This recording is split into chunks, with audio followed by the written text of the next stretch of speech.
A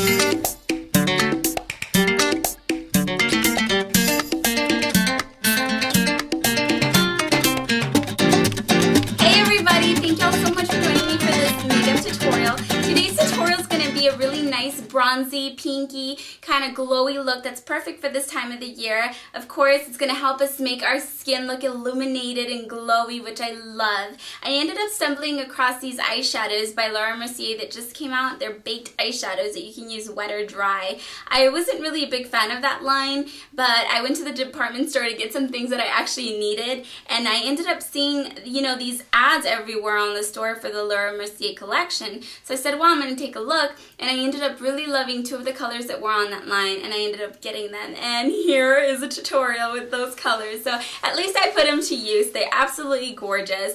I did get some other items like a lip plumper from her line, which I wasn't really impressed with. It was actually a really bad buy because it really didn't do anything to your lips at all. It was not a lip plumper. It was not, you know, anything special. It was just like a regular lip gloss. So it really didn't do a lot for me, and I was really disappointed, especially because it is pricey.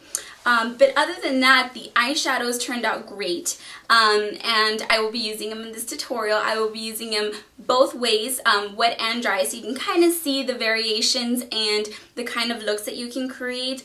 Blending and using both techniques works fabulous. So I hope that you all enjoyed this tutorial, and keep on watching if you want to learn how to achieve this makeup look. Alright, so let's get started. I'm going to start off by applying my Urban Decay Primer Potion all over my lid, just so that the eyeshadows adhere to the skin a little bit better. So then I will be taking a medium flat brush. Let's take my Laura Mercier's new Black Carrot. This one's the baked eyeshadow. So I'm going to take my MAC mixing medium. You can also use like eye drops or water. You don't want to soak your brush too much. Make sure it's not too soaked. And then what you want to do is just grab a little bit of the eyeshadow with your wet brush. So, and we're going to apply it right on the lid.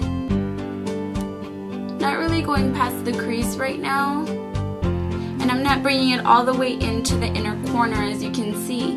So I'm leaving just a little bit on the inner corner of the eye alone. So you're going to start feeling that it's drying out a little bit, and that's a good thing. You want to go ahead and start taking it up slightly with the brush, and then slightly blending it out to make sure that you don't have any harsh lines, because that will show through with the next color that we will be using on the rest of the lid. So I'm just lightly, you know, blending it out. I'm really not touching this area, and if I do, I'm really not using a lot of pressure on that part of the brush, so it's not getting affected. So what I'm doing here is taking it out just a little bit so that I get, you know, that effect of a bigger, longer eye, and then I'm just softly blending that out.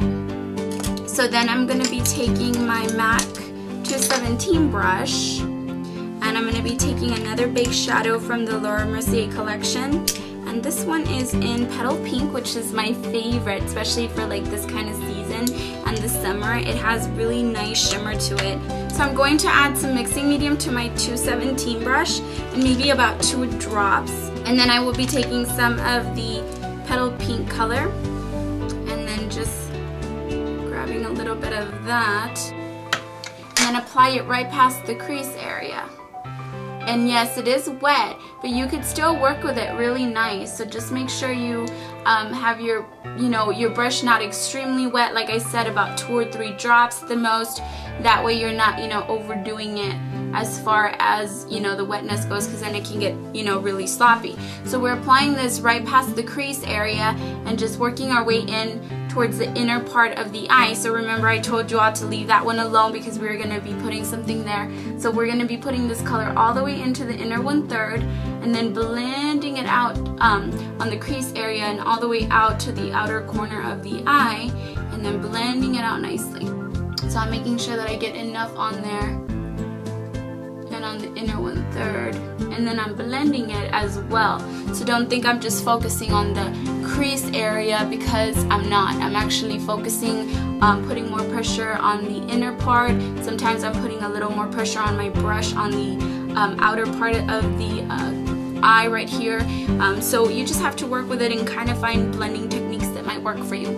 So now that that's done, I'm going to go ahead and take I'm gonna let it dry first.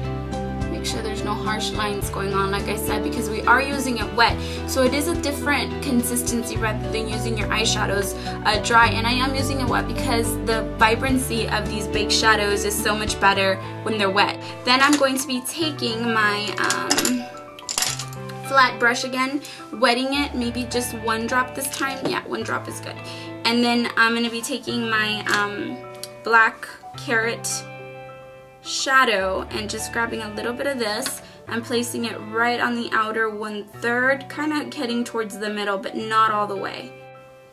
Just like that. So it looks really harsh right now, right? I know.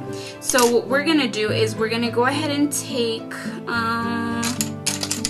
okay, so our smudger brush, kind of brush, and then I'm going to put 1 drop of this, and I'm going to take the petal pink color, I said it right this time, and I'm going to place this right on the inner 1/3 here, and then working it into the darker color and then just connecting them together. And then I'm just really packing it on there so we get that really nice color. Then I'm going to go ahead and take an angled brush. This one's my MAC 272, I think it is. And then I'm going to be taking the black carrot again, just very little dry, and placing it right over that wet color we put.